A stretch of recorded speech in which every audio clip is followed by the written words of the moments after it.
Invochiamo insieme una rinnovata effusione dello Spirito Santo su vostra giovane diocesi, perché ascolti sempre la parola di Dio e la metta in pratica e, oltre che di bellezza naturale, sia sempre più ricca di fede, di speranza e di amore, come una sposa che si adorna dei gioielli.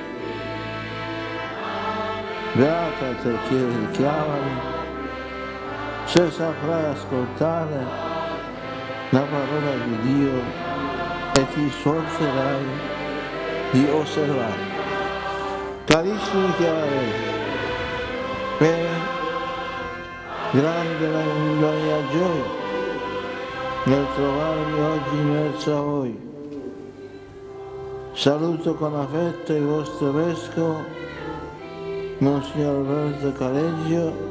Vi ho mandato come pastore lui che mi ha accompagnato sui sentieri di montagna, possa accompagnarvi sui sentieri che portano verso il cielo.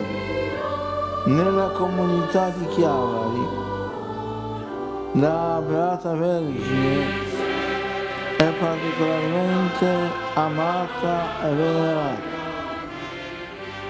con titolo di Nostra Signora dell'Orto.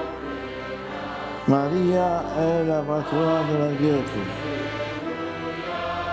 ma chi non conosce il bel santuario di Montalegre sopra la Valle, carissimi fratelli e sorelle di Chiavari, in questa solenne Eucaristia vi affido tutti alla Madre di Dio e della Chiesa. Ella sia sempre al centro della vostra comunità, come lo fu tra i primi discepoli a Gerusalemme.